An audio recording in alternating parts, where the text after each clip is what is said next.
Bugün sizlere orkideleriniz için mutfakta herkesin elinin altında olan çok basit bir malzeme ile uygulayabileceğiniz iki farklı yöntem göstereceğim.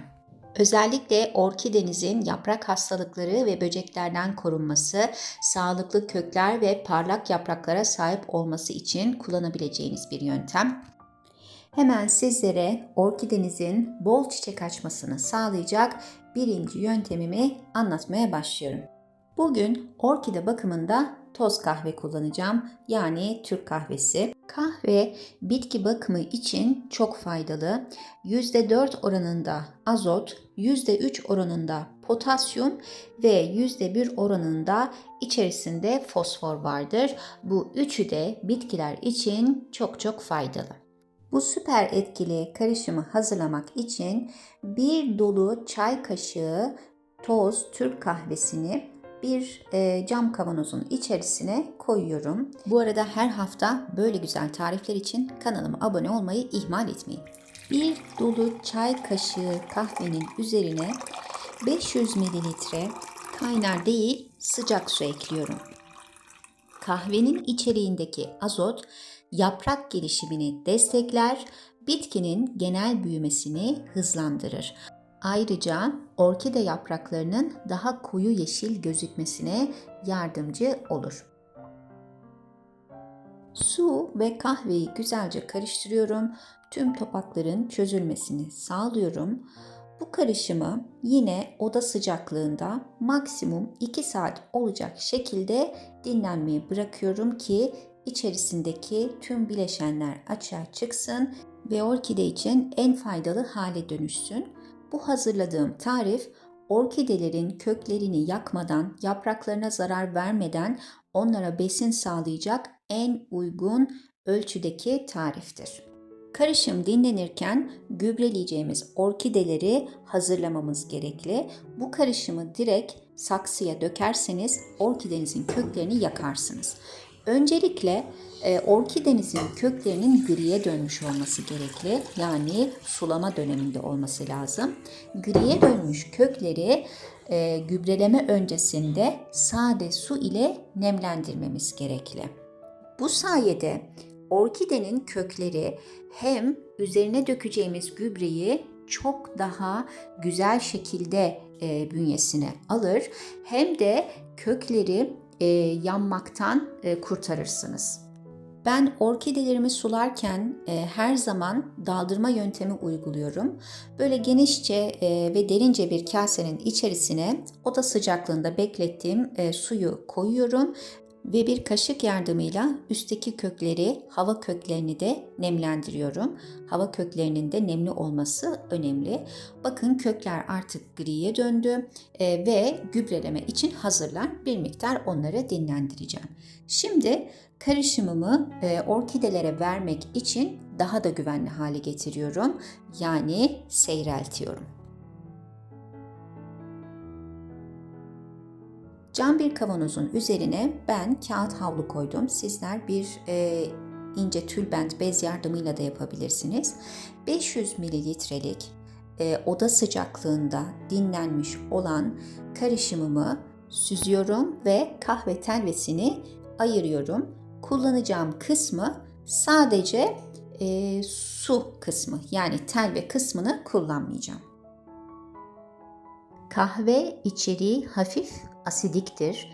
pH'ı yaklaşık 5 ve 6'dır. Bu faydalıdır orkideler için, çünkü orkideler hafif asidik ortamı sever. Tabii bunu dengeli ölçülerde yaparsanız. Evet, gördüğünüz gibi kahve telvesini ayırdım ve elimde sade suyu kaldı, kahve suyu. Bu kahve suyunu daha genişçe bir kabın içerisine boşaltıyorum. 500 mililitre hazırladığım kahve suyunun üzerine 500 mililitre oda sıcaklığında su ekliyorum. Böylelikle bu gübre orkideler için en güvenli hale gelmiş oldu. Hemen sizlere birinci yöntemi gösteriyorum.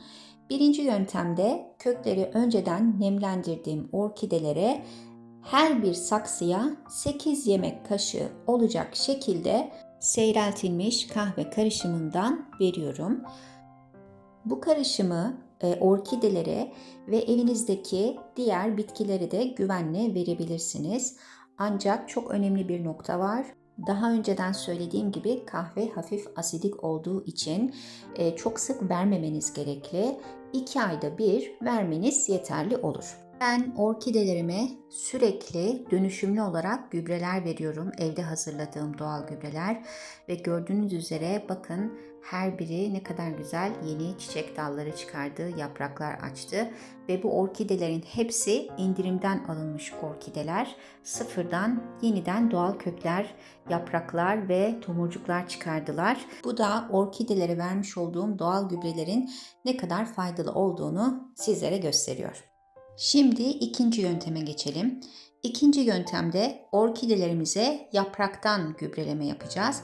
Bu yöntemde özellikle orkide yapraklarındaki hastalıkları ve böcekleri uzaklaştıracaksınız. Bakın bu orkidemin bir yaprağı sarardı ve uzunca bir müddet böceklerle mücadele etti. Bu görmüş olduğunuz böceklerin yapmış olduğu zedeleme. Orkidenizin yaprağında bu şekilde bir sararma ya da herhangi bir çürüme vesaire varsa gövdeden ayırmak için ortadan ikiye ayırarak 2 parça şeklinde çıkartın orkideden. Tek seferde çıkarmaya çalışırsanız köke zarar verebilirsiniz.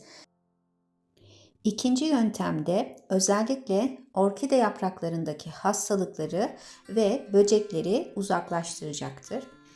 Orkidenin gövde kısmına ve yapraklarına, yaprak altlarına sıkarak orkidede oluşan herhangi bir sineklenme ya da böceklenme, orkide yapraklarında trips böceği, unlu bit, kırmızı örümcek gibi ya da saksı içerisinde olan fazlalaşmış bitlerin uzaklaşmasına yardımcı olursunuz. Kahve kokusunu genelde böcekler sevmez. Eğer orkidenizin gelişimi yavaşsa, uzun süredir çiçek açmıyorsa ve saksısında herhangi bir böcek gördüyseniz bu işlemi haftada bir kere orkide yapraklarına uygulayın ve bu sayede zamanla böcek sayısını azaltacaksınız. Orkideniz yeniden gelişim gösterecek ve çiçek açmaya başlayacaktır. Ben yaprakların üstlerine ve altlarına sıktıktan sonra bir 10 dakika kadar bekletiyorum bu karışımı ve sonrasında temiz kuru bir pamuk yardımıyla yaprakları güzelce siliyorum. Yaprakları silmek önemli çünkü sadece bu karışımı sıkmak yeterli değil. Özellikle böcek larvalarını uzaklaştırmak hem de yaprak üzerindeki birikmiş toz, yağ kalıntıları varsa yaprakları silerek temizlemek de çok çok önemli. Bir diğer püf nokta bu işlemleri yaptıktan sonra yaprak aralarında ve özellikle taç yaprak ortasında gövdede su birikmesini engelleyin. Temiz bir peçete yardımıyla yaprak aralarını kurulayın ve orkidenizi havadar bir yere koyun. Pencereyi üstten açın ve güzel şekilde yapraklar, toprak havalansın. Ve bakın burada orkidelerimin gelişimini, gübreleme yaptığım orkidelerimin gelişimini sizlere gösteriyorum. Gördüğünüz gibi kök uçları gayet aktif, kökler gayet sağlıklı ve her birisi gelişimini en güzel şekilde devam ettiriyor. Evet, bugün sizlere kahveyle orkidelerinize hazırlayacağınız harika bir tarif gösterdim. Bunun gibi daha fazla içerik için beni takip etmeyi, kanalımı paylaşmayı, videomu beğenmeyi ve bol bol yorum yaparak, sorularınızı sorarak bana destek olmayı ihmal etmeyin. Bir sonraki videoya kadar hoşça kalın, sevgiyle kalın.